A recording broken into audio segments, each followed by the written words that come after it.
Kapolres bisa mempertanyakan atau ada pertanyaan juga nih kepada Pak Dedi. Saya juga ada pertanyaan lagi nih Pak. Iya, ini kan kita kembali ke kronologi dulu Pak. Iya. Ya.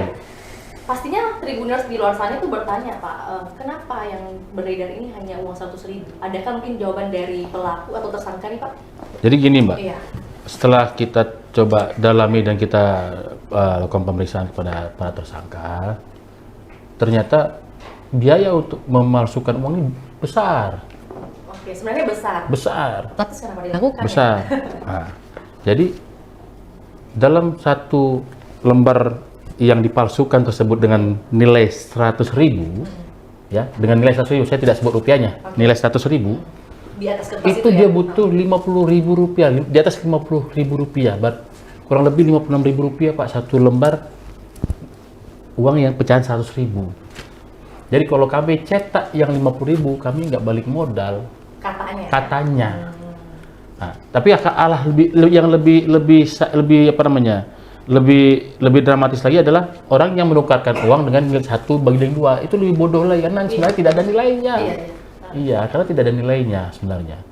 Biaya operasionalnya ya, saya bilang biaya operasional untuk mencetak satu lembar yang yang ada 100.000-nya, nah, itu kurang lebih dia mengeluarkan 56.000 rupiah modalnya. Gitu.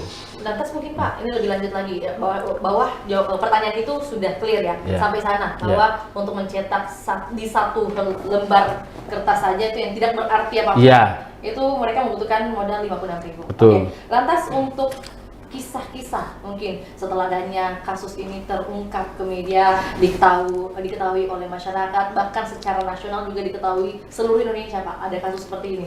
Adakah mungkin kisah yang diketahui oleh Pak Kapolres? Nah jadi gini Mbak, kami perlu ceritakan, makanya tadi dari awal saya sampaikan kepada seluruh Tribuners, pada seluruh pemirsa dan masyarakat, jangan terlalu khawatir, ya, jangan khawatir, jangan resah, ya, tapi kita tetap harus hati-hati, ya, kita tetap harus kedepankan kehati-hatian, tapi jangan terlalu khawatir dan jangan resah.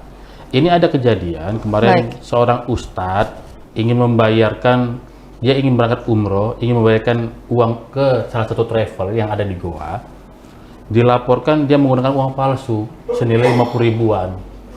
Nah, yang bersangkutan sudah diamankan, begitu dicek uang itu asli.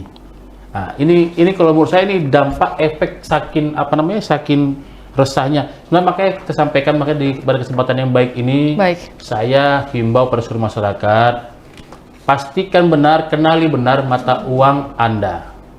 Ya, pastikan benar, kenali benar mata uang kita negara Republik Indonesia ini. Ya, karena dengan diraba, dengan dilihat dengan teliti dan dengan kita terawang dengan teliti, kita bisa membedakan mana yang asli dan mana yang palsu. Download Tribun X sekarang, menghadirkan lokal menjadi Indonesia.